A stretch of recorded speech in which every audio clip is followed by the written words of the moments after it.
Ngeke ube iphunga lomzondo kubo bonke abantu, abanye abantu bayofakaza kahle ngawe. Asikubingelele sifune sikwamukele nakanjani kule channel ehamba phambili izindaba zikaBhoqo. Mengabe umusha sacela ukuthi wenze ubulungiswa, uciphize usubscribe button, uciphize nebell khona uzobona amaclip amasha namavideo sofakayo kule channel. Loyo wayengumethulu isiminyaminya emsakazweni uCozi FM and Msweli Ingwenya. Ukhulume kahle ngongizwe kuChathu Godo. U-Andla Msweli uveza ububele nenhliziyo enhle kaNgizwe Mchunu.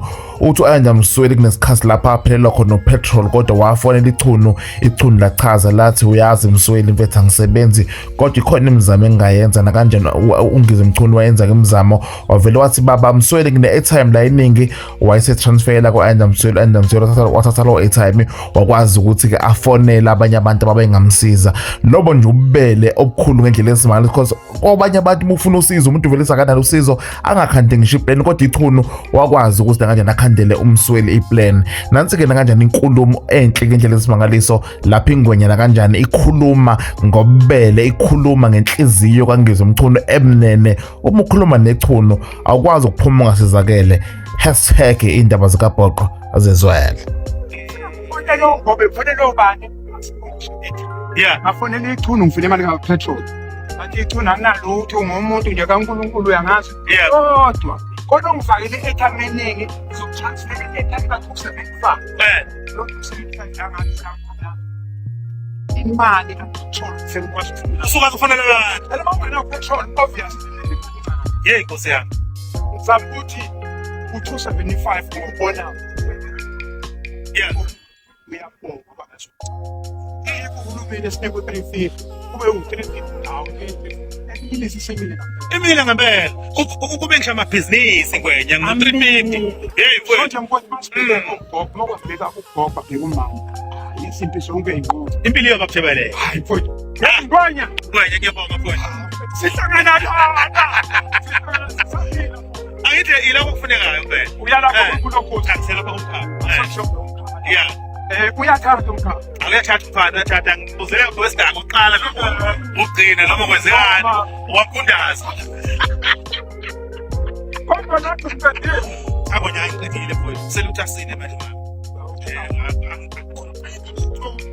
Besa ngikhetha kuseluthasine.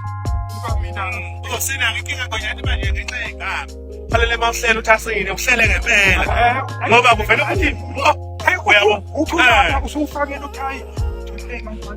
Yey. Sekushada usawo. Hey, hayi manje i-courtroom nami ngalomuntu we-courtroom uzofuna imali yakhe. angithi uyabona Uthuda usawu enjoy. Yiko ufuna sihlele kahle. Nami angithi ngingadelete ngavote. Yeah. Hayi ebheka phela angithi. Delete boss. Manje ke ufuna ngikhe. kunjalo Ngwenya umatatazela. Hayi, abona mahashi kaJuly. Yeah. Angithi Cha ufuna ngikhe kahle. injalo mfowethu. Asamsabeka. Asabe shamfowethu. Awumela Ngwenya hawu. Umlilo. Sengithandazweni bengikhuluma. Awu soka. Manje, Ngiyabela. Injalo ke indaba sibonge ngempela ukuthi ke ichunu nenhliziyo emnene nenhliziyo enhle njengoba nje uAndla Msweli ke bekhuluma kahle ngalo ichunu.